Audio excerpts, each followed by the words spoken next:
اعوذ باللہ من الشیطان الرجیم بسم اللہ الرحمن الرحیم الصلاۃ والسلام علیک یا رسول اللہ وعلی آلک واصحابک یا حبیب اللہ۔ حضرت شعیب علیہ السلام اللہ کی طرف سے بھیجے ہوئے نبی تھے۔ آپ علیہ السلام مدین میں رہتے تھے۔ مدین کے بارے میں فرمایا گیا ہے کہ حضرت ابراہیم علیہ السلام کے ایک صاحبزادے جن کا نام مدیان تھا، ان کی اولاد اس شہر میں آباد ہو گئی، اسی لیے اسے مدین کہا گیا۔ آپ بھیڑ بکریاں پالتے اور انہیں بیچ کر روزی کماتے تھے۔ آپ علیہ السلام اللہ کی عبادت میں رات دن مصروف رہتے، لوگوں میں تبلیغ کرتے۔ حضرت شعیب علیہ السلام کی قوم میں بہت سی برائیاں تھیں۔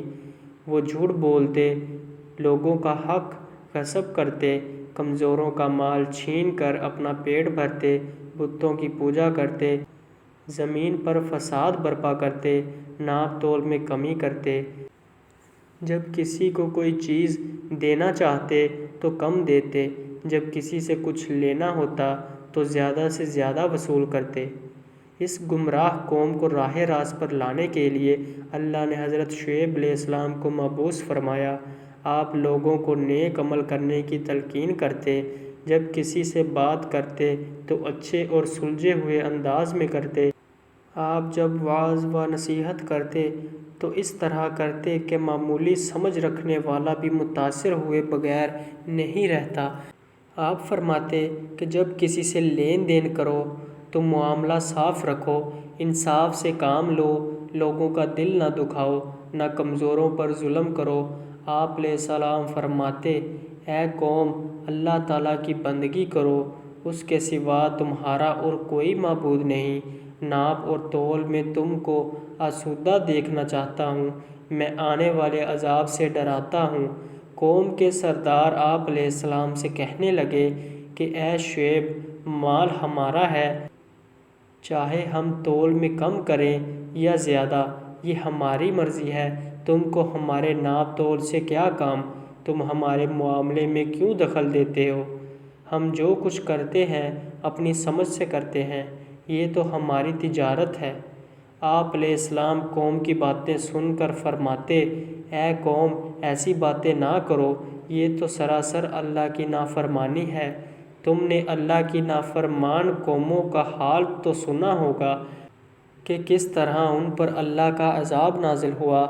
قوم ہود، قوم نوح، قوم صالح، قوم لوط کا گزرا ہوا زمانہ ہم سے دور نہیں ہے۔ یہ بات ہم سب جانتے ہیں کہ یہ قومیں کس طرح برباد ہوئیں۔ ان باتوں کا جواب دو، کیا ان قوموں نے سچائی کو نہیں ٹھکرایا تھا؟ کیا ان پر اللہ کا عذاب نہیں آیا تھا؟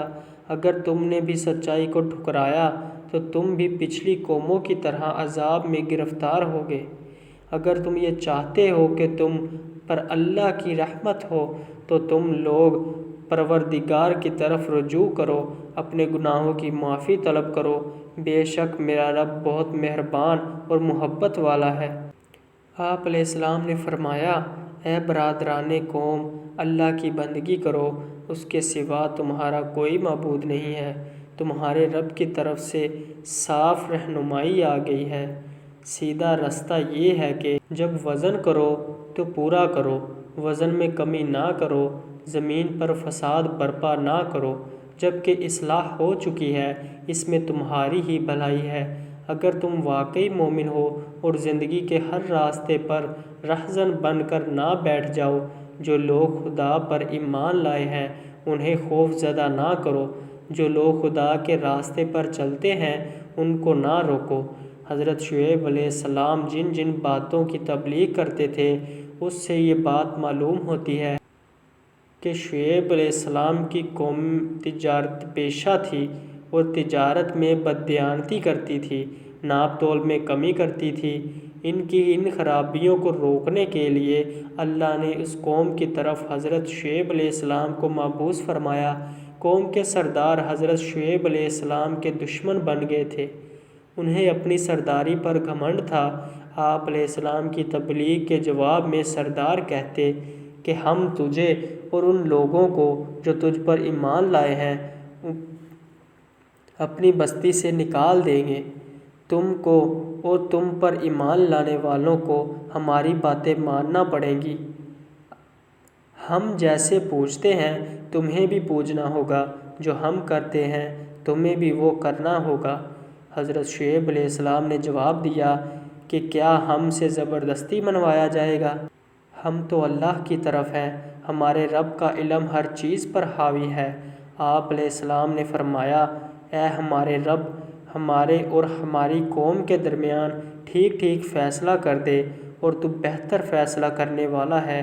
لیکن حضرت شعیب علیہ السلام کی قوم نے راہ راست پر آنے سے انکار کر دیا۔ سردار آپس میں ایک دوسرے سے کہنے لگے کہ ہم میں سے کوئی بھی شعیب علیہ السلام کی پیروی کرے گا تو ہم برباد ہو جائیں گے۔